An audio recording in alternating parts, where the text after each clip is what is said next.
چنانچہ اللہ والوں کی محفلیں اللہ کی محبوب محفلیں ہوتی ہیں۔ سید الاولیاء سید الانبیاء ہمارے آقا اور سردار حضرت محمد مصطفیٰ صلی اللہ علیہ وسلم کی مبارک مجلس کا کیا عالم ہوگا، جس میں بات سننے والے صحابہ کرام تھے اور بات کرنے والے اللہ کے محبوب صلی اللہ علیہ وسلم تھے۔ ان کی زبان مبارک سے کیا پھول جھڑتے ہوں گے، اور صحابہ کرام اس کو کتنی شوق سے اور محبت سے سنتے ہوں گے۔ صحابہ کرام میں ان باتوں کو سننے کا اتنا شوق تھا، اتنا طلب تھا کہ وہ ہمتاً گوش ہو کر نبی علیہ السلام کی باتیں سنتے تھے۔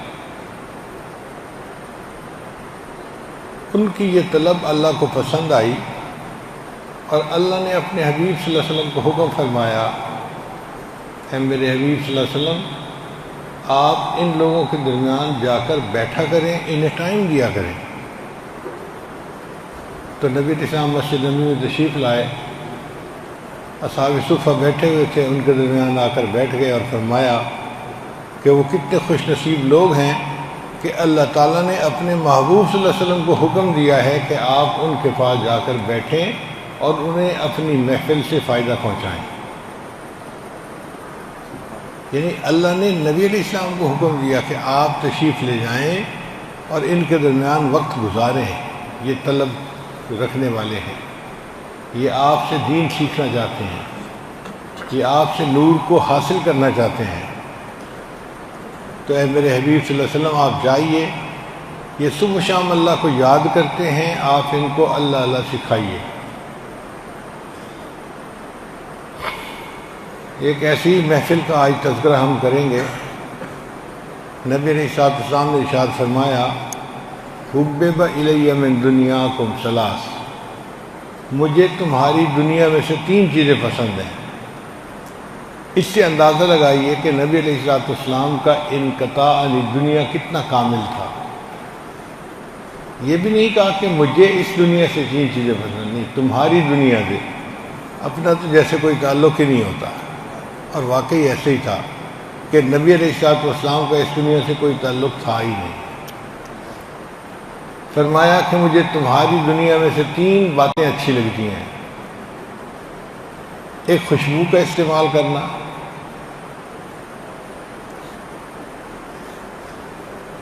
دوسرا نیک بیوی، اور تیسرا میری آنکھوں کی ٹھنڈک نماز میں ہے۔ تو نبی علیہ السلام نے 3 باتوں کا تذکرہ کیا۔ اب ہم غور کریں تو یہ تینوں اعمال انسان کو پاک صاف کر دیتے۔ عام دستور کے مطابق بندہ خوشبو اس وقت استعمال کرتا ہے جب نہا لیتا ہے، تو نہانے سے بدن صاف ہو گیا اور خوشبو لگانے سے بدن معطر بھی ہو گیا، پاکیزہ جسم ہو گیا۔ پھر انسان کے دماغ میں شیطانی، نفسانی، شہوانی خیالات آتے رہتے ہیں۔ جب وہ اپنی بیوی کے ساتھ وقت گزار لیتا ہے تو بندے کی طبعی ضرورت پوری ہو جاتی ہے، اور وہ جو ایک ذہن کے اوپر بوجھ ہوتا ہے وہ اتر جاتا ہے، تو دماغ خیالات سے پاک ہو گیا۔ اور نماز سے انسان کا دل گناہوں سے پاک ہو جاتا ہے۔ ان الصلاۃ تنہی عن الفحشاء والمنکر، اللہ فرماتے ہیں کہ نماز انسان کو فحش کاموں سے اور برے کاموں سے روک دیتی ہے۔ کوئی بندہ یہ سوچے کہ میں تو نماز بھی پڑھتا ہوں اور برے کام بھی نہیں چھوڑتا، تو بھائی اس کا مطلب یہ ہوا کہ نماز نہیں ہے۔ اگر نماز ہوتی تو اثر دکھاتی۔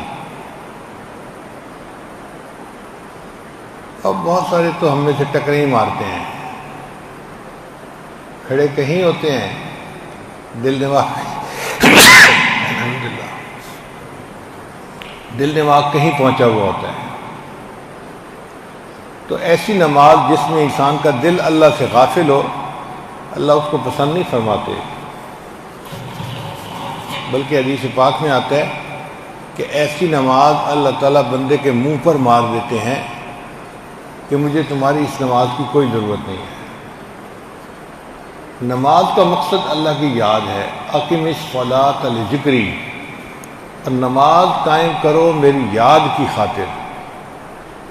جب یاد ہی اللہ کی نہیں اس نماز میں تو نماز کہاں ہوگی؟ وہ تو اٹھک بیٹھک ہے، ایکسرسائز کی اور چلے گئے۔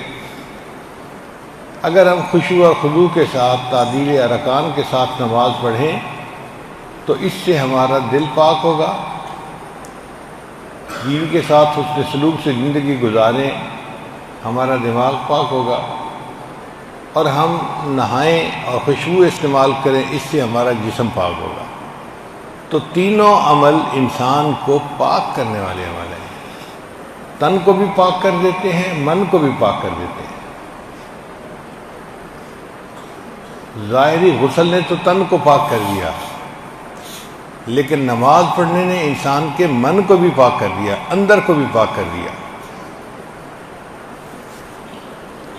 اور اگر آپ غور کریں تو شریعت مطہرہ کا اصل مقصد ہی یہی ہے۔ جتنے اعمال شریعت نے بتائے ان کا مقصد یہی ہے، انسان کو پاک کرنا۔ اللہ تعالیٰ قرآن مجید میں ارشاد فرماتے ہیں کہ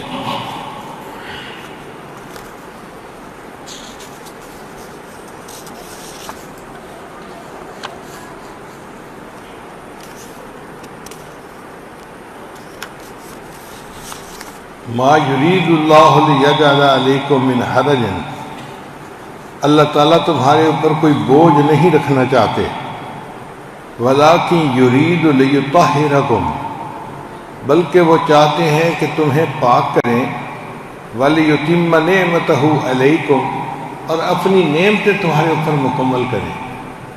یعنی جب بندہ گناہوں سے پاک ہو جاتا ہے تو اللہ کی نعمتیں اس کے اوپر کامل ہو جاتی ہیں۔ تو اللہ چاہتے ہیں کہ میرے بندے پاک ہو جائیں اور میری نعمتوں کو حاصل کرنے والے بن جائیں۔ شریعت نے حکم دیا کہ غیر محرم سے نظر کو بچاؤ۔ اب نوجوان سمجھتے ہیں کہ یہ کیا پابندی لگا دی؟ بھئی یہ پابندی اس لیے لگائی کہ انسان کا من پاک رہے۔ آنکھ دیکھے گی تو آنکھ ناپاک، زبان بات کرے گی زبان ناپاک، انسان کے دل میں اس کی محبت آ گئی تو دل ناپاک۔ اور اگر شریعت کے حکم کو سامنے رکھتے ہوئے یہ بندہ اس سے بچ گیا تو اس کی نگاہ بھی پاک ہو گئی، زبان بھی پاک ہو گئی، اور اس کا دل بھی پاک ہو گیا۔ شریعت کے تمام احکام کا اصل مقصد انسان کو باطن کی نجاست سے پاک کرنا ہے۔ تو فرمایا ما یرید اللہ لیجعل علیکم من حرج، اللہ تعالیٰ تمہارے اوپر کوئی بوجھ مشقت نہیں ڈالنا چاہتے، ولیکن یرید لیطہرکم، بلکہ اللہ چاہتے ہیں کہ وہ تمہیں پاک کر دیں، اور جب تم پاک ہو جاؤ گے ولیتم نعمتہ علیکم، اللہ تم پر اپنی نعمتوں کو مکمل کر دے گا۔ جتنا پاکیزگی بڑھتی جائے گی اللہ کی نعمتوں میں اضافہ ہوتا جائے گا۔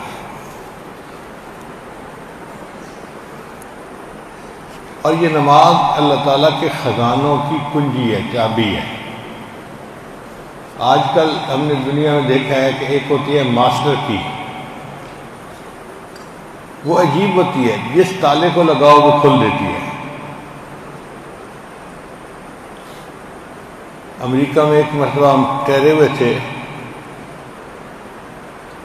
تو پولیس والے آ گئے چیک کرنے کے لیے، اور وہ بڑے آرام سے اندر پھر رہے ہیں۔ مجھے حیرت ہوئی کہ کسی نے دروازہ بھی ان کے لیے نہیں کھولا، تو یہ پولیس والے کہاں سے داخل ہو گئے؟ تو میں نے پولیس آفیسر سے سوال کیا کہ آپ ادارے میں کیسے داخل ہوئے؟ اس نے چابی دکھائی، کہتا ہے یہ میرے پاس ماسٹر کی ہے، پوری دنیا میں جہاں بھی تالے بنتے ہیں اس کمپنی کے، یہ ان کو کھول سکتی ہے۔ تو ماسٹر کی ایسی ہوتی ہے کہ ہر تالے کو کھول لیتی ہے۔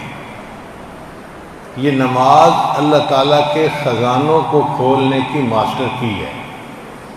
جس بندے کو 2 رکعت نماز پڑھنی آ گئی، اب وہ اللہ کے خزانے سے جو چاہے لے لے۔ آج کل ATM مشین ہیں، جن کا اکاؤنٹ ہوتا ہے نا، وہ جاتے ہیں اپنا کوڈ ڈالتے ہیں، کبھی 5,000 نکال لیا، کبھی 10,000 نکال لیا۔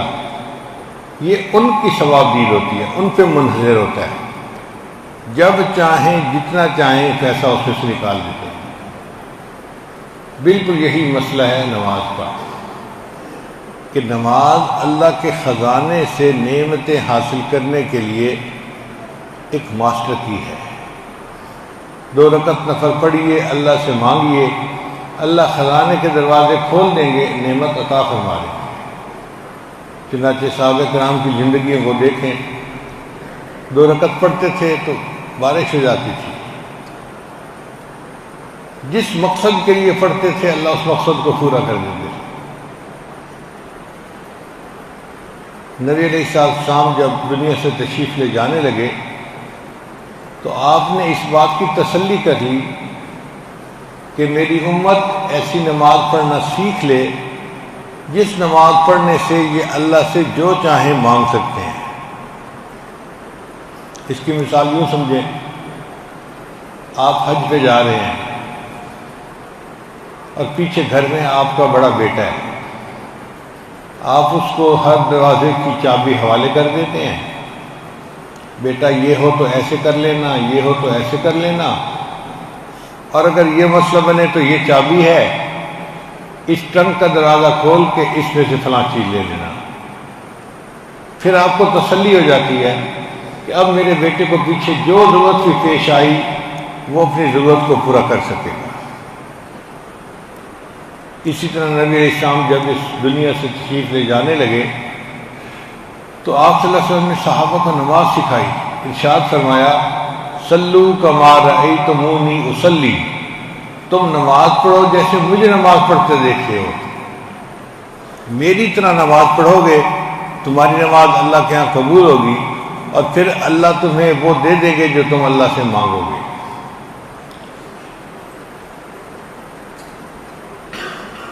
اس لیے نماز اللہ کو بہت پسند تھی، اللہ کے محبوب صلی اللہ علیہ وسلم کو نماز بہت پسند تھی۔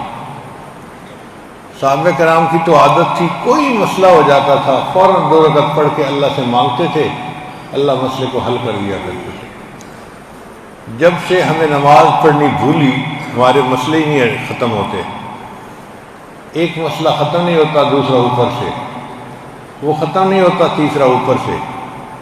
ایسے لگتا ہے جیسے یہ پوری دنیا بس مسائلستان ہی بنی ہوئی ہے اور انسان انہی مسئلوں میں ہر وقت الجھا رہتا ہے۔ تو نبی علیہ السلام کو 3 اعمال پسند تھے، خوشبو، بیوی اور نماز۔ جب نبی علیہ السلام نے یہ بات بتائی تو سیدنا صدیق اکبر بھی تڑپ گئے۔ عرض کیا، اے اللہ کے حبیب صلی اللہ علیہ وسلم، مجھے بھی دنیا میں 3 باتیں بہت پسند ہیں۔ ابو بکر، تمہیں 3 باتیں کون سی پسند ہیں؟ اے اللہ کے حبیب صلی اللہ علیہ وسلم، آپ کے چہرے انور کو دیکھتے رہنا، یہ میرا پسندیدہ عمل ہے۔ بس آپ تشریف فرما ہو اور ابو رب بیٹھ کے اس چہرے انور کو زیارت کرتا رہے، یہ میرا ایک پسندیدہ کام ہے۔ دوسرا، آپ کے اوپر اپنے مال کو خرچ کرنا، اور تیسرا یہ کہ میری بیٹی عائشہ آپ کی بیوی آپ کے نکاح میں ہے، یہ بات بھی مجھے بہت اچھی لگتی ہے۔ چہرے انور کی زیارت کرتے رہنا، اپنا مال خرچ کرنا اور اپنی بیٹی کو نکاح کے لیے پیش کرنا، یہ صدیق انور کے پسندیدہ اعمال تھے۔ ان اعمال کو سن کر یوں لگتا ہے کہ سیدنا صدیق انور عشق نبوی میں سب صحابہ سے آگے بڑھ گئے تھے۔ چنانچہ ایک مرتبہ حضرت ابوبکر صدیق انور رو رہے تھے۔ کسی نے پوچھا، حضرت کیا ہوا؟ فرمانے لگے کہ اللہ نے مجھے مال دیا ہے،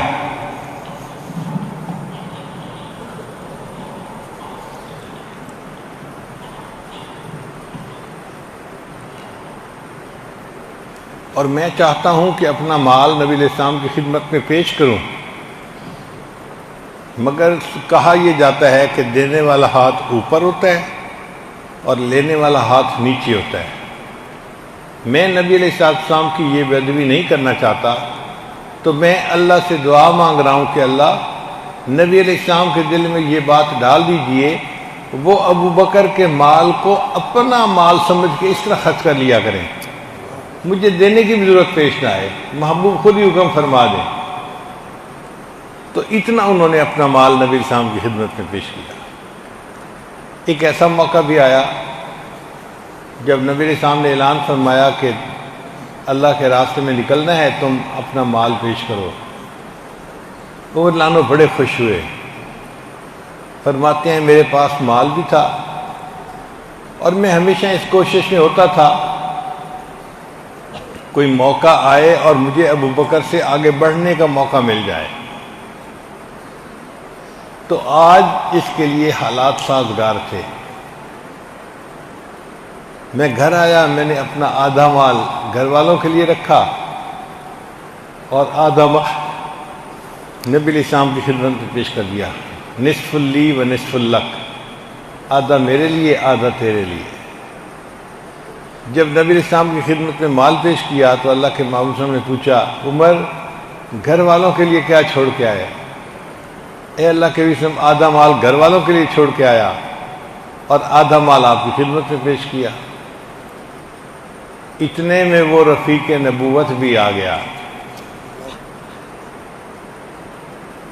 اسی اسنا میں سیدنا صدیق اکبر تشریف لائے اور انہوں نے گھر کے اندر جو کچھ تھا سارا کا سارا سمیٹ لیا اور نبی علیہ السلام کی خدمت میں لا کے پیش کر دیا۔ حتیٰ کہ جو خود کپڑے پہنے ہوئے تھے نا، اس کی بجائے ٹاٹ کے کپڑے پہن لیے اور وہ کپڑے بھی اس سامان کے اندر ڈال دیے۔ اے اللہ کے وسلم یہ میری طرف سے قبول فرمائیے۔ ابو بکر تم گھر میں کیا چھوڑ کے آئے ہو؟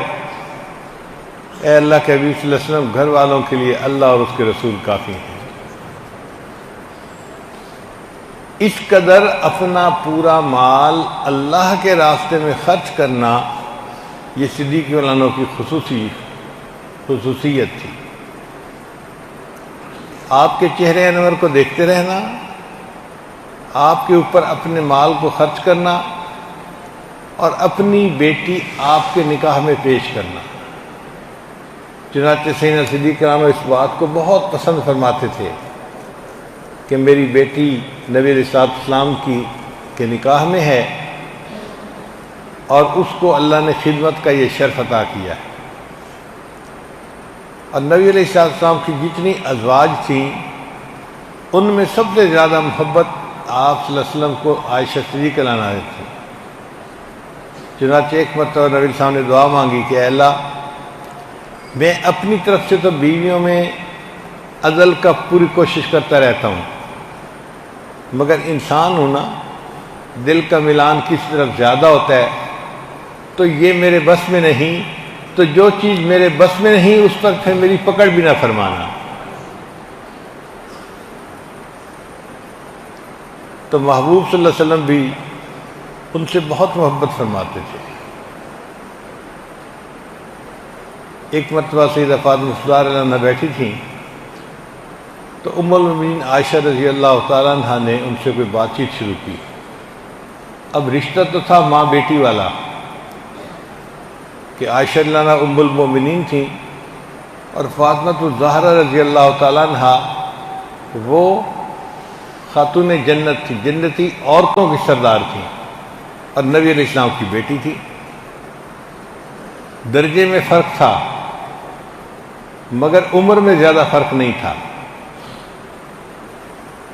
تو فاطمہ الزہرا رضی اللہ عنہ مسکرائیں۔ ام المؤمنین عائشہ رضی اللہ عنہ نے پوچھا فاطمہ مسکرا کیوں رہی ہو؟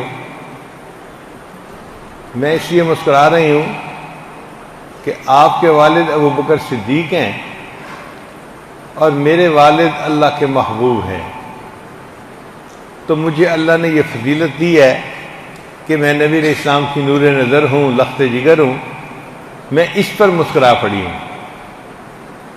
جب انہوں نے یہ بات کی تو سیدہ صدیقہ عنہا نے آگے سے فوراً جواب دیا، فاطمہ تم بالکل ٹھیک کہتی ہو، آپ نبی علیہ السلام کی بیٹی ہو، یہ بڑی فضیلت کی بات ہے۔ ہمیں ایمان ملا آپ کے والد کے صدقے، ہمیں قرآن ملا آپ کے والد کے صدقے، ہمیں دنیا میں اللہ نے عزت و شرف عطا کیا آپ کے والد کے صدقے، جو کچھ ملا ہمیں آپ کے والد کے ذریعے سے ملا، ہمیں حتیٰ کہ رحمان ملا تو وہ بھی آپ کے والد کے ذریعے سے ملا۔ لیکن فاطمہ ایک بات میں بھی بتاؤں، بتا دیجئے۔ کہنے لگی کہ میں سوچ رہی ہوں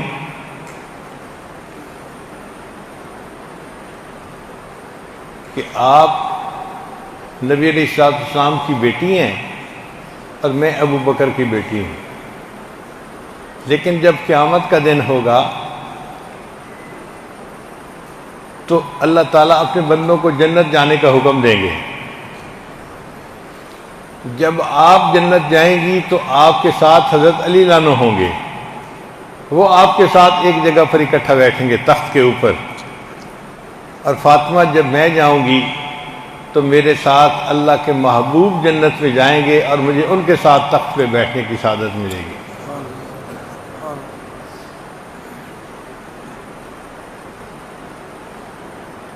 تو نبی علیہ السلام نے ارشاد فرمایا کہ مجھے 3 چیزیں پسند ہیں، خوشبو، بیوی اور نماز۔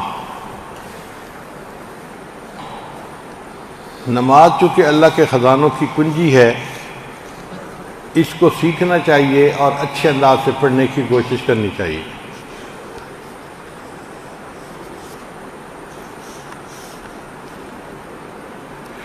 اس لیے باقی اعمال دنیا میں اللہ نے فرض کیے، نماز کو اللہ نے اپنے محبوب صلی اللہ علیہ وسلم کو عرشوں پہ بلایا اور وہاں پہ فرض فرمایا۔ تو جب گھر بلا کے کسی مہمان کو تحفہ دیا جائے تو بڑا قیمتی اور عزت والا ہوتا ہے، معمولی نہیں ہوتا۔ تو اللہ نے عرشوں پہ بلا کے یہ تحفہ عطا کیا، اس کا مطلب یہ کہ نماز اللہ تعالیٰ کی طرف سے بہت بڑا انعام ہے جو اللہ نے اس امت کو عطا کیا ہے۔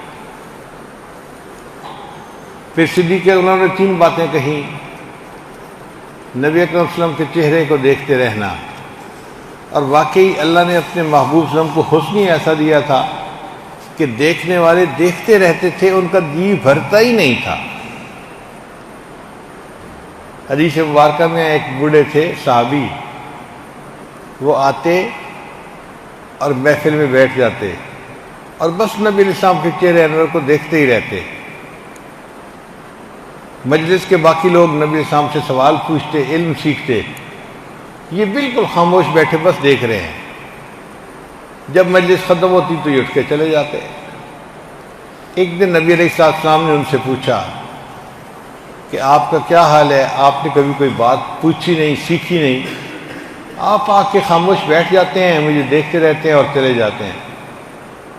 اے اللہ کے حبیب صلی اللہ علیہ وسلم، میں جب گھر میں ہوتا ہوں نا تو مجھے آپ کی یاد آتی ہے، پھر مجھ سے برداشت نہیں ہوتا، میں سارے کام چھوڑ دیتا ہوں اور میں آپ کی خدمت میں آ کے بیٹھتا ہوں اور آپ کے چہرے انور کو دیکھتا رہتا ہوں۔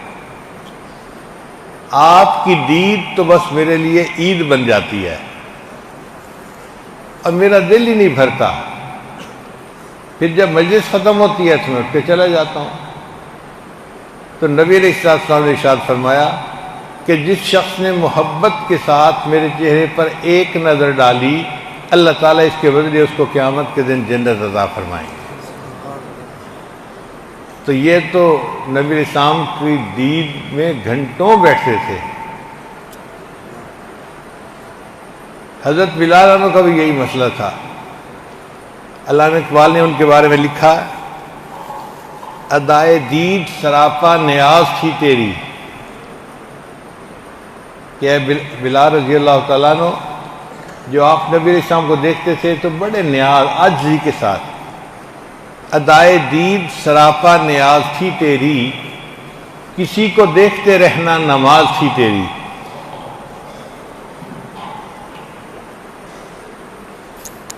اور اے حضرت بلال رضی اللہ تعالیٰ عنہ، آپ جو نبی علیہ السلام کو بیٹھ کے دیکھتے رہتے تھے، یہ گویا آپ نماز محبت ادا کرتے تھے، نماز عشق ادا کرتے تھے، آپ نماز کی حالت میں ہوتے تھے۔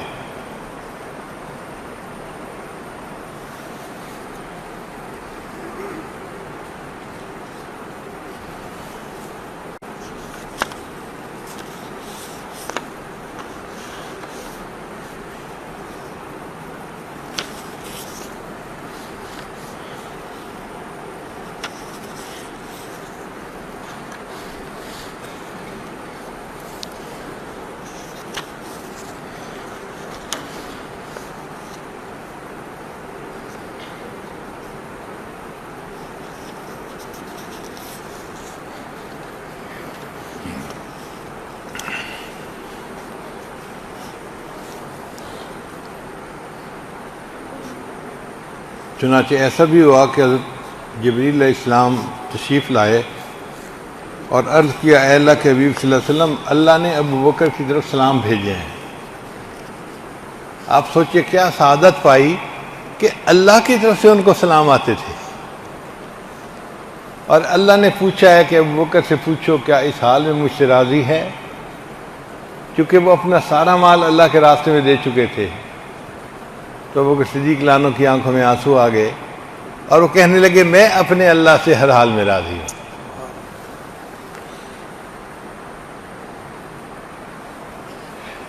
جب ابو بکر صدیق لانو نے 3 باتیں بتائیں کہ ان کو کون سی 3 باتیں زیادہ پسند ہیں، تو عمر لانو بھی بولے کہ مجھے بھی 3 چیزیں دنیا کی بہت پسند ہیں۔ پہلا کام عمل بالمعروف کرنا، نیک کام کا حکم دینا، اور دوسرا کام نہی عن المنکر، گناہ کے کام سے کسی کو روکنا۔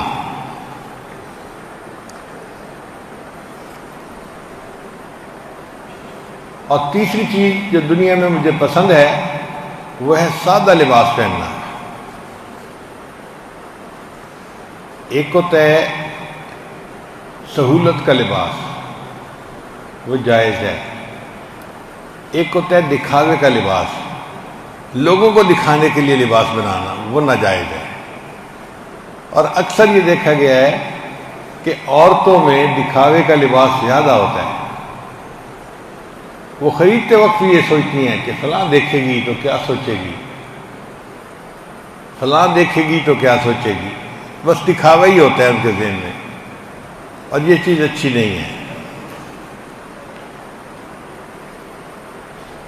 انسان جو کام کرے اللہ کے لیے کرے تاکہ اللہ کے ہاں وہ قبول بھی ہو جائے۔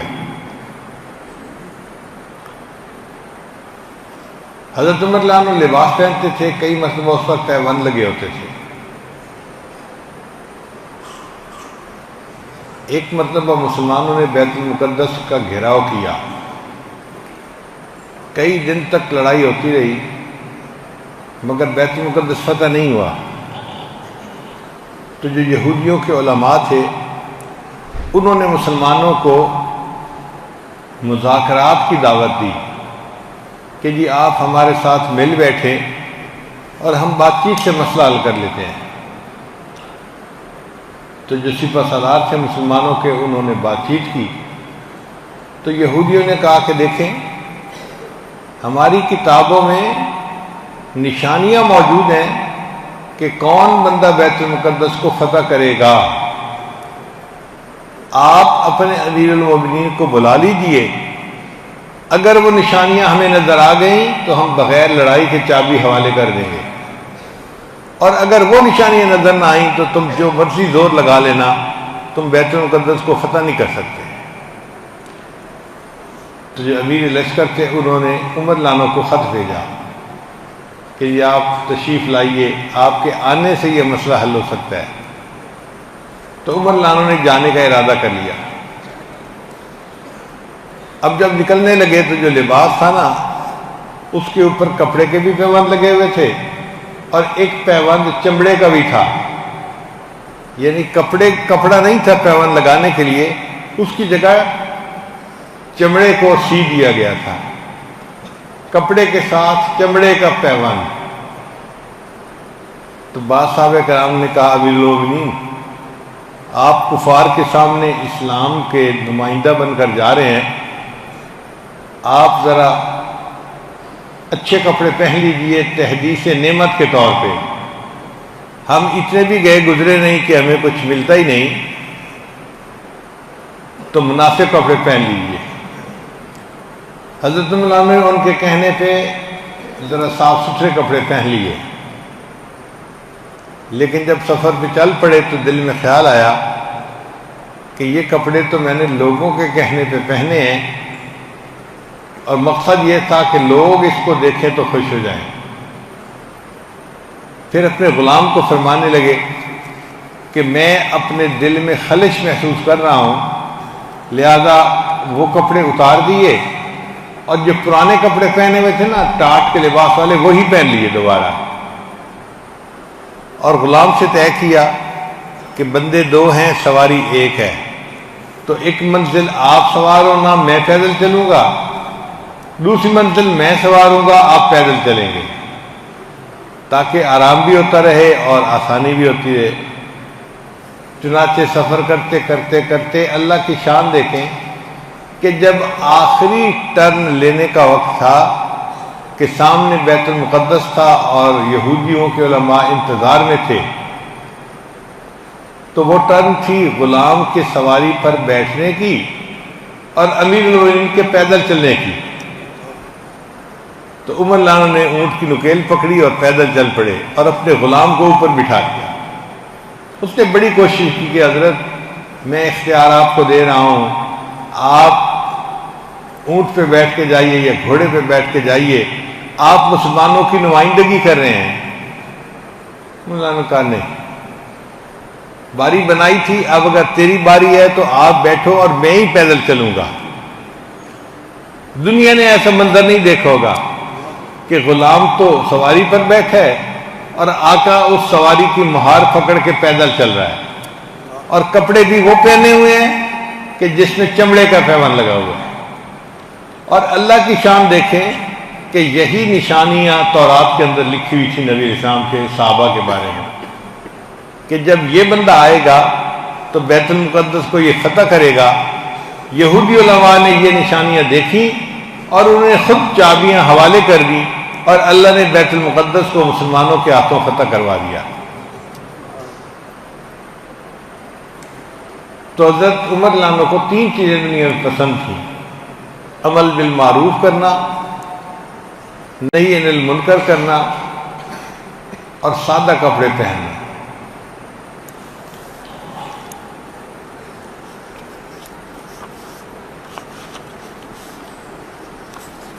پھر اس کے بعد سیدنا عثمان غنی لانا نے بتایا، اے اللہ کے حبیب صلی اللہ علیہ وسلم،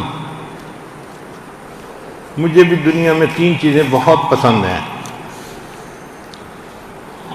ایک، بھوکوں کو کھانا کھلانا، دوسرا جن کے پاس لباس نہ ہو انہیں لباس سلوا کر دینا، ننگوں کو لباس پہنانا، اور تیسری محبوب چیز جو مجھے دنیا میں ہے نا وہ ہے قرآن مجید کی تلاوت کرنا۔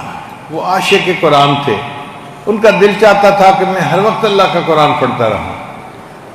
تو عثمان غنی نے تین چیزیں بتائیں: بھوکوں کو کھانا کھلانا، اور یہ چیز اللہ کو بہت پسند ہے کہ ایک بندہ دوسرے کی بھوک کو دیکھتے ہوئے اس کو اللہ کے لیے کھانا کھلائے۔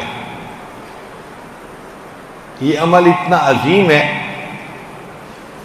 کہ ایک مرتبہ حضرت علی عنہ نے اور سیدہ فاطمہ الزہرا رضی اللہ تعالی عنہا نے منت مانی، ہمارے بچے بخار میں ہیں، اگر شفا یاب ہو گئے تو ہم 3 روزے رکھیں گے۔ اللہ نے بچوں کو شفا دے دی، اور دونوں میاں بیوی نے نفل روزے رکھنے کا فیصلہ کیا۔ چنانچہ پہلے دن روزہ رکھا، پھر افطاری کے لیے کچھ تھوڑا بہت تیار کیا گیا۔ ابھی افطاری کی نہیں تھی، دروازے پہ کوئی مسکین آ گیا، آواز لگائی میں مسکین ہوں، اس دروازے پر آیا ہوں کہ میں خالی نہیں جاؤں گا۔ تو میاں بیوی نے جو کھانا اپنے لیے پکا تھا نا افطاری کا، وہ اٹھا کر اس مسکین کو دیا، اور خود پانی سے افطاری کر لی اور پانی سے روزہ رکھ لیا۔ اب اگلے دن بھوک سے حالت بہت خراب، دن گزارنا مشکل ہو گیا۔ پھر کچھ کھانا تیار کیا گیا کہ افطاری میں کھائیں گے۔ اس دن ایک یتیم آ گیا، اس نے کہا جی میں یتیم مدینہ ہوں اور اس لیے آیا ہوں کہ میں یہاں سے خالی نہیں جاؤں گا۔ تو دونوں نے اپنا کھانا اٹھا کے اس کو دے دیا اور خود پانی سے افطار کر لیا۔ پھر تیسرے دن روزہ بھی پانی سے رکھ لیا۔ جب تیسرے دن افطاری کا وقت آیا تو دروازے پر ایک آدمی آ گیا، جی میں قیدی ہوں اور مجھے بھوک لگی ہے اور کھانا دے دیجیے۔ انہوں نے تیسرے دن بھی اپنا کھانا دے دیا اور خود پانی سے افطار کر کے صبر کر لیا۔ اللہ نے قرآن مجید میں ان کی شان میں آیتیں اتاری، وَيُطْعِمُونَ الطَّعَامَ عَلَىٰ حُبِّهِ مِسْكِينًا وَيَتِيمًا وَأَسِيرًا۔ وہ اللہ کی محبت میں بندوں کو کھانا کھلاتے ہیں، یتیم کو، اسیر کو اور مسکین کو۔ آج کل کے دور میں اس کا دھیان ذرا کم رہتا ہے۔ حالات ہی ایسے بن گئے ہیں کہ پڑوسی کو اپنے پڑوسی کا پتہ نہیں ہوتا، بس خود کھا لیا، پیٹ بھر لیا، اللہ اللہ خیر صلی اللہ۔ حدیث مبارکہ میں آتا ہے قیامت کے دن ایک بندہ اللہ کے سامنے کھڑا ہوگا، اللہ فرمائیں گے میرے بندے میں بھوکا تھا دنیا میں، تو نے مجھے کھانا نہیں کھلایا، میں پیاسا تھا تو نے مجھے پانی نہیں پلایا، اور میرے بندے میں بیمار تھا تو نے میری تبا پرسی بھی نہیں کی۔ تو وہ بندہ بڑا حیران ہوگا، یا اللہ آپ تو ان چیزوں سے منزہ اور مبرہ ہیں، آپ کو تو یہ حاجات نہیں ہیں کہ آپ کو بھوک لگے یا آپ پیاس لگے یا آپ بیمار ہو، آپ کو شفا کی ضرورت ہو، آپ کیسے کہتے ہیں کہ تو نے مجھے کھانا نہ کھلایا، پانی نہیں پلایا؟ اللہ فرمائے گے ہاں فلاں موقع پر تیرا پڑوسی جو ہے وہ بھوکا تھا، اگر اس پڑوسی کو تو کھانا کھلاتا ایسا ہی ہوتا جیسے تو نے مجھے کھانا کھلایا ہوتا، پڑوسی کو پانی پلاتا تو ایسا ہی ہوتا جیسے تو نے مجھے پانی پلایا۔ اس دن پتہ چلے گا کہ اللہ کے ہاں ان اعمال کا کیا مقام تھا۔ صحابہ کرام اس چیز کا بہت اہتمام کرتے تھے، بلکہ ایک تو ایسے صحابی تھے کہ جو روزانہ دسترخوان لگاتے تھے اور اعلان تھا کہ جس کو بھوک لگی ہے آئے اور کھا جائے، اور وہ روزانہ 4 اونٹ ذبح کیا کرتے تھے۔ ایک بکرا جس گھر میں ذبح ہو جائے نا، ہمارے حساب سے وہاں 100-200 بندے کھانا کھا سکتے ہیں۔ اگر ایک بکرا ذبح ہو گھر میں 100-200 بندے کھانا کھا لیتے ہیں، تو جس گھر میں روزانہ 4 اونٹ ذبح ہوں گے وہاں کتنے لوگ کھانا کھائیں گے؟ ہمارے قریبی تعلق والے ہیں نور پور تھل کے علاقے کے بندے، وہ ہر مہینے 1 اونٹ اللہ کے لیے ذبح کرتے ہیں، اور جس دن اونٹ ذبح کرتے ہیں پورے گاؤں والوں کو وہ کھانے کی دعوت دیتے ہیں۔ چنانچہ پلاؤ بنوا دیا، گوشت بنوا دیا، دسترخوان لگوا دیا، پورے گاؤں کے لوگ اس وقت ان کے دسترخوان پہ کھانا کھاتے ہیں۔ کئی سالوں سے یہ ہو رہا ہے، اور پورے گاؤں کے لیے 1 اونٹ کافی ہو جاتا ہے۔ تو جس صحابی کے دسترخوان پر روزانہ 4 اونٹ ذبح ہوتے تھے تو وہاں کتنے لوگ کھانا کھاتے ہوں گے؟ حضرت عمر عنہ کے بارے میں آتا ہے کہ ان کے دسترخوان پر روزانہ 60,000 بندے کھانا کھاتے تھے۔ اب بتائیے 60,000 بندے کھانا کھاتے تھے، اللہ نے ان کو کتنے بڑے دل دیے تھے۔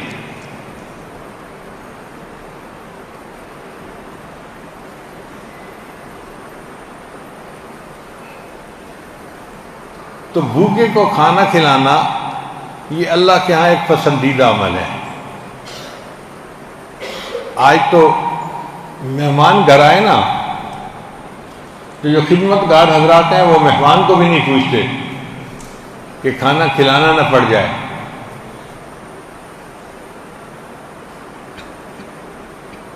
ایک صاحب کہنے لگے کہ کھانا تو آپ کھا کے آئے ہوں گے، اب آپ کو ٹھنڈا پلائیں یا گرم پلائیں؟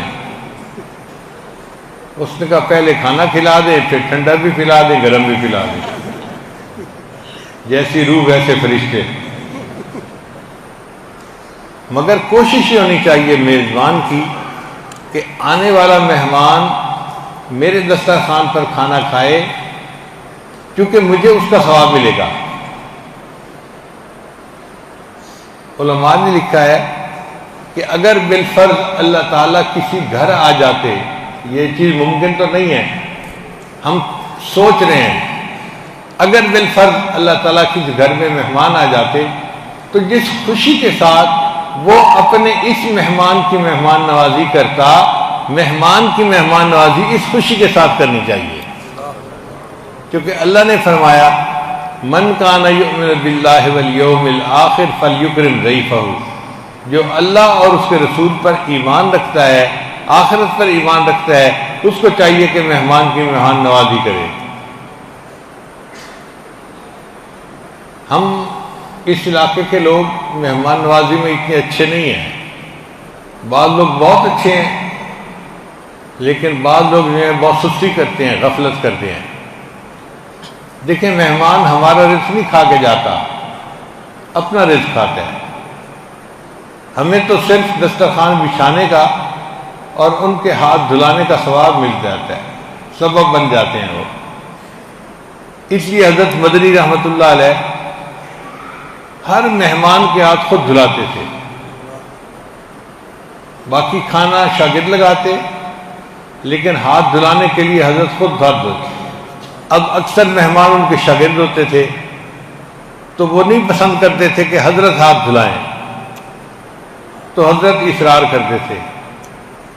چنانچہ ایک دفعہ حضرت مولانا نصیر الدین غرغشتوی رحمۃ اللہ علیہ ان کے یہاں گئے تو حضرت نے ان کو کھانے پہ بلایا اور اپنے ہاتھ میں لوٹا پانی کا لے لیا اور ایک برتن لے لیا ہاتھ دھلانے کے لیے۔ تو حضرت مولانا نصیر الدین غرغشتوی رحمۃ اللہ نے کہا کہ حضرت آپ ایسا کام کیوں کرنا چاہتے ہیں کہ مہمان کے دل کے اندر انقباض ہو، بوجھ ہو؟ آپ استاد ہیں، آپ ہاتھ دھلائیں گے تو ہمارا دل کہاں خوش ہوگا، آپ ایک کام ایسا نہ کریں۔ تو جب انہوں نے یہ کہا تو حضرت مولانا حسین احمد مدنی رحمۃ اللہ نے حدیث پاک پڑھی کہ اللہ نے فرمایا ہے جو شخص اللہ پر اور قیامت کے دن پر ایمان رکھتا ہے اس کو چاہیے کہ مہمان کی مہمان نوازی کرے، اور فرمایا کہ ہم تو بھئی مہمان نوازی آپ کی کریں گے، آپ کو بوجھ ہوتا ہے یہ نہیں ہوتا، یہ تمہارا مسئلہ ہے، میرا مسئلہ نہیں ہے، میں تو ہاتھ دھلاؤں گا۔ پھر انہوں نے ہاتھ دھو لیے۔ تو کوشش یہ ہو کہ آنے والا ہاتھ دھوئے، دسترخوان پہ بیٹھے اور جو نصیب میں ہے اپنا کھائے، وہ ہمارا رزق نہیں کھائے گا، اپنا رزق کھائے گا۔ اللہ تعالیٰ مہمان کو بعد میں بھیجتے ہیں، مہمان کا رزق پہلے بھیج دیا کرتے ہیں۔ ہمارے پاس بھی ایک ایسے ہی خادم ہے، مجھے لگتا ہے جب بھی کوئی مہمان آتا ہے نا تو وہ دل دل میں دعا مانگ رہے ہوتے ہیں، اللہ کرے یہ چلے جائیں اور کچھ کھلانے کی ضرورت ہی پیش نہ آئے۔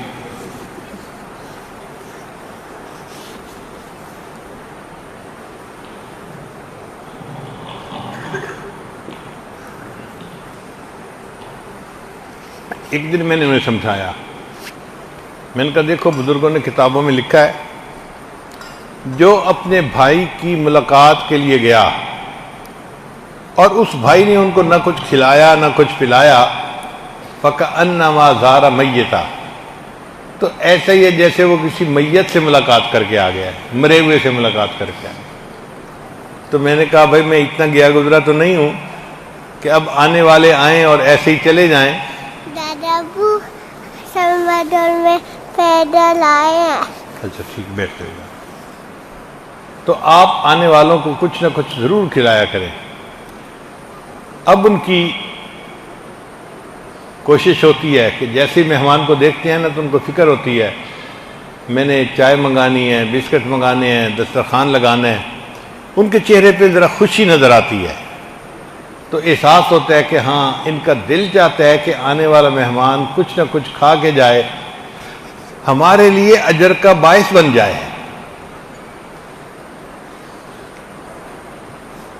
تو بھوکوں کو کھانا کھلانا، چنانچہ انڈیا میں ایک بزرگ گزرے ہیں، انہوں نے اپنا دسترخوان لگا دیا تھا اور پورے شہر میں اعلان کر دیا تھا جس کسی نے کھانا کھانا ہو وہ میرے دسترخوان پہ آ کے کھانا کھائے۔ اب بہت مجمع ہوتا جو کھانا کھاتا اور وہ کھلاتے رہتے۔ ایک مرتبہ خواب میں نبی علیہ السلام کی زیارت نصیب ہوئی تو نبی علیہ السلام نے ان کو فرمایا آپ اللہ کی دعوت تو روز کرتے ہیں اور میری دعوت آپ نے کبھی کی نہیں۔ تو وہ بڑے پریشان ہوئے کہ محبوب صلی اللہ علیہ وسلم کے فرمانے کا مطلب کیا ہے، اور مشائخ علماء سے خواب کی تعبیر پوچھی، چنانچہ بعد نے یہ بتلایا کہ آپ اللہ کی نسبت سے غریبوں کو کھانا کھلاتے ہیں، یہ اللہ کی دعوت ہو گئی۔ اگر کبھی نبی علیہ السلام کی نسبت سے کھانا کھلائیں کسی کو تو وہ نبی علیہ السلام کی دعوت ہوگی۔ اب نبی علیہ السلام کی نسبت سے کھانا کس کو کھلانا ہے؟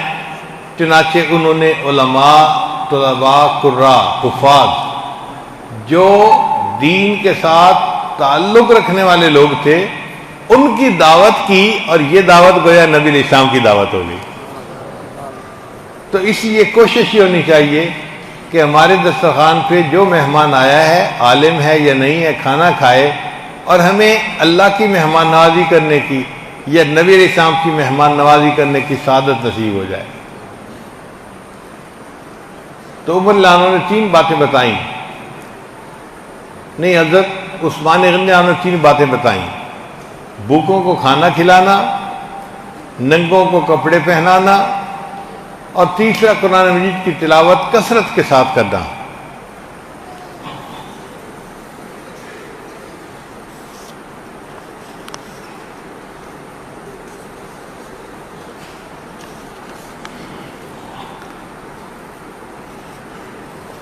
حضرت عثمان غنی اللہ عنہ جو قرآن مجید کی تلاوت کر رہے تھے، جب ان کو شہید کیا گیا اور ان کے خون کا جو قطرہ قرآن پاک پر گیا تو وہ لفظ تھا فَسَيَكْفِيكَهُمُ اللَّهُ، اور ان کے لیے اللہ کافی ہے۔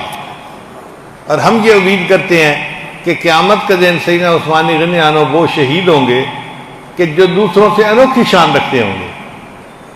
جو عام شہید ہیں، کسی کی شہادت مٹی دے گی، کسی کی شہادت پتھر دے گا، کسی کی شہادت درخت دے گا، لیکن عثمان غنی کی شہادت اللہ کا قرآن دے گا۔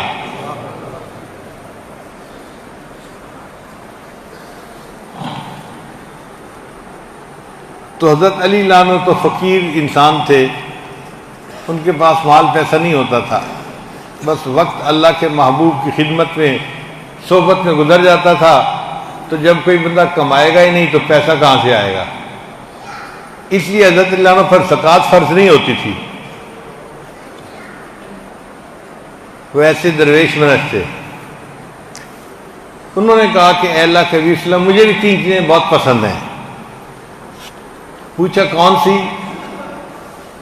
تو فرمایا کہ پہلی چیز مہمان نوازی کرنا، دوسری چیز گرمی کے روزے رکھنا، اور تیسری چیز اللہ کے راستے میں جہاد کرنا۔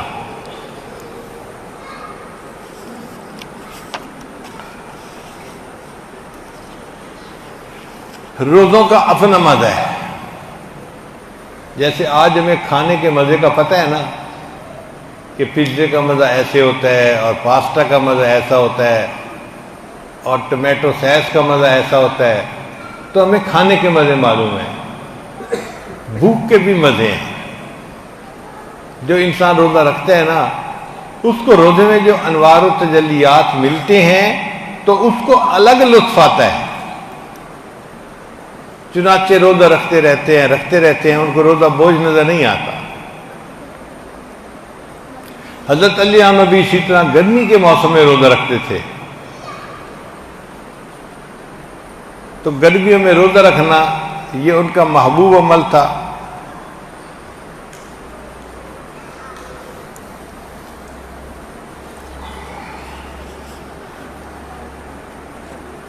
اور دوسرا عمل تھا مہمان نوازی کرنا. اور تیسرا عمل تھا اللہ کے راستے میں جہاد کرنا. چنانچہ حضرت علی عنہ کو نبی علیہ السلام نے اسد اللہ الغالب، اللہ کا شیر کہا تھا. اور اپنی تلوار جس کا نام ذوالفقار تھا نبی علیہ السلام نے ان کو عطا کی تھی، اور اللہ نے ان کے ہاتھ سے خیبر کو فتح کروا دیا تھا.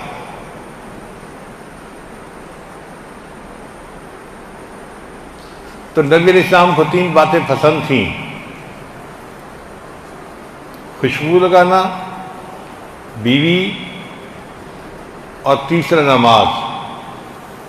ابوبکر صدیق عنہ کو بھی 3 باتیں پسند تھیں: نبی علیہ السلام کے چہرے انور کو دیکھتے رہنا، نبی علیہ السلام پہ مال خرچ کرنا، اور اپنی بیٹی نبی علیہ السلام کے نکاح میں پیش کرنا. اور عمر عنہ کو بھی 3 چیزیں پسند تھیں: امر بالمعروف کرنا، نہی عن المنکر کرنا، اور سادہ لباس پہننا. اور عثمان غنی عنہ کو بھی 3 چیزیں پسند تھیں: بھوکوں کو کھانا کھلانا، ننگوں کو کپڑا پہنانا، اور قرآن مجید کی تلاوت کثرت کے ساتھ کرنا. اور حضرت علی عنہ کو بھی 3 چیزیں پسند تھیں: ایک تھی مہمان نوازی کرنا،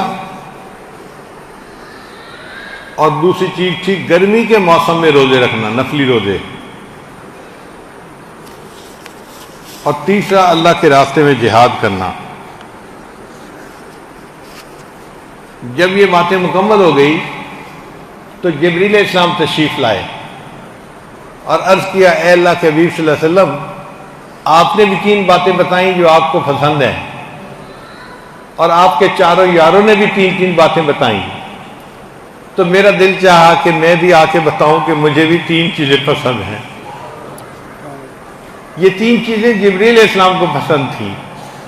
کیسے اعمال ہوں گے؟ پہلی چیز غریبوں سے محبت کرنا. یہ جبریل علیہ السلام کا پسندیدہ عمل. آج لوگ مال کی وجہ سے رشتے رکھتے ہیں اور غریب کی طرف تو آنکھ اٹھا کے بھی نہیں دیکھتے. تو جبریل صاحب نے کہا: اے اللہ کے حبیب، مجھے 3 عمل دنیا کے بہت پسندیدہ ہیں. پہلا عمل عبادت گزار غریبوں سے محبت کرنا. دوسرا کثیر العیال تنگ دستوں سے محبت کرنا. جن کی اولاد زیادہ ہو اور خرچے میں تنگی ہو تو ایسے لوگوں کے ساتھ محبت کرنا، یہ بھی دوسرا عمل مجھے پسند ہے. غریب لوگوں کے ساتھ محبت کرنا اور کثیر العیال لوگوں کے ساتھ محبت کرنا. اور تیسری بات، جو بندہ راستہ بھول جائے اس کو راستہ دکھانا، گمراہ کو راستہ دکھانا. اس سے مراد دنیا کا راستہ بھول جائے اس کو راستہ دکھانا بھی ہے، اور اگر کوئی گناہوں کی زندگی میں پڑ جائے تو اس کو سمجھا بجھا کے نیکی کی طرف لانا، یہ بھی اچھا سیدھا راستہ دکھانے والے کی مانند ہے.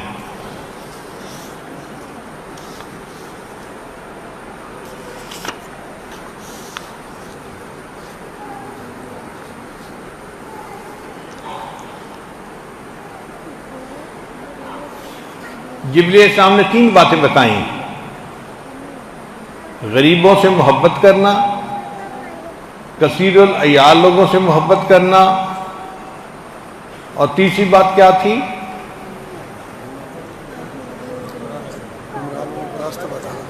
گمراہ بندے کو راستہ بتانا. تو اس کے بعد جبریل السلام نے ایک اور بات بتائی: اے اللہ کے حبیب صلی اللہ علیہ وسلم، میں اپنی مرضی سے نہیں آیا، مجھے اللہ نے بھیجا ہے، اور اللہ نے فرمایا ہے جبریل جاؤ اور اس مجلس میں 3 باتیں وہ بتاؤ جو مجھے بہت پسند ہیں. تو یہ 3 باتیں جو اللہ کو پسند ہیں: پہلی بات، فاقے پر صبر کرنے والا بندہ. اگر اللہ کی طرف سے کسی کا رزق کم لکھا ہے اور فاقہ پیش آتا ہے تو وہ لوگوں کے سامنے شکوے نہ کرے، صبر کر لے۔ جو بندہ فاقے پر صبر کرتا ہے اللہ تعالیٰ اس بندے سے خوش ہوتے ہیں۔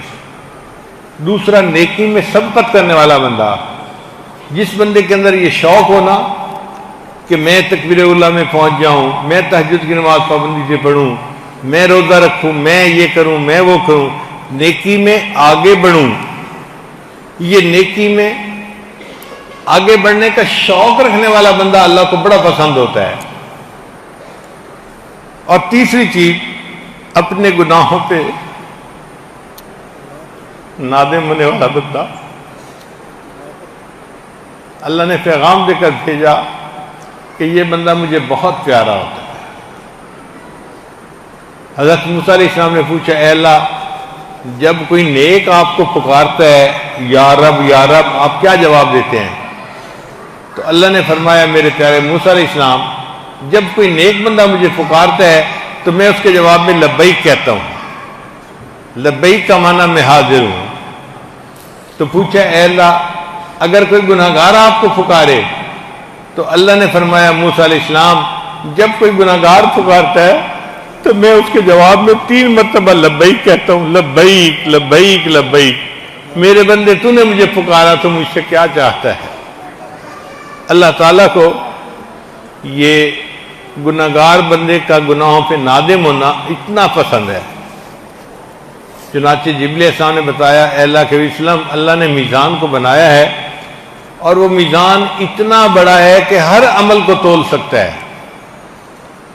اتنا بڑا میزان ہے کہ ہر عمل اس میں تولا جا سکتا ہے، سوائے گناہگار بندے کے آنسوؤں کے۔ ان آنسوؤں پہ اس بندے کو اتنا ثواب ملتا ہے کہ میزان چھوٹا پڑ جاتا ہے، ثواب زیادہ ہو جاتا ہے۔ یہ ہماری خوش نصیبی ہے کہ زندگی کے کچھ ایام باقی ہیں، ہم اپنی غلطی کوتاہیوں پر اللہ کے سامنے نادم اور شرمندہ ہو جائیں، سچی توبہ کر لیں اور یہ دعا کریں کہ یا اللہ، آپ کو گنہگار کا رونا پسند ہے، ہمیں رونے والی آنکھیں عطا فرما اور دل میں گناہوں پہ نادم ہونے والا دل عطا فرما۔ یہ 3 چیزیں یاد رکھیے کہ نبی علیہ السلام کو کون سی پسند تھیں، ابو بکر صدیق لانوں کو کون سی پسند تھیں، عمر لانوں کو، عثمان، حضرت علی لانوں کو، اور جبرائیل علیہ السلام کو کون سی 3 چیزیں پسند تھیں، اور میرے اللہ کو کون سی 3 چیزیں پسند ہیں۔ اور پھر دل میں نیت کیجئے ہم ان تمام اعمال کو اپنائیں گے اور اپنی زندگی کے اوپر عمل کریں گے۔ اور یہ بھی ذہن میں سوچ لیجئے کہ اگر بالفرض ہم سے کوئی پوچھے کہ آپ کو زندگی میں کون سی 3 چیزیں پسند ہیں تو ہم کیا جواب دیں گے؟ ذرا اس پر غور کر لیجئے۔ اور اگر ہمیں کوئی ایسے 3 اعمال پسند نہیں ہیں تو 3 اعمال ڈھونڈ لیجئے۔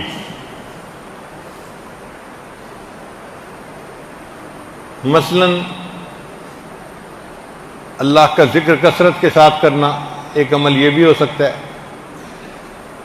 اللہ والوں کے ساتھ محبت کرنا اور ان کی محفل میں بیٹھنا، یہ بھی ایک عمل ہو سکتا ہے۔ اس طرح 3 عمل ہم بھی اپنی زندگی میں سوچ لیں کہ اگر اللہ ہم سے پوچھے گا تو ہم بھی بتائیں گے کہ اللہ ہمیں دنیا میں 3 چیزیں پسند تھیں۔ پھر ان اعمال کو محبت کے ساتھ کیجئے اور قیامت کے دن کی سرخروئی حاصل کیجئے۔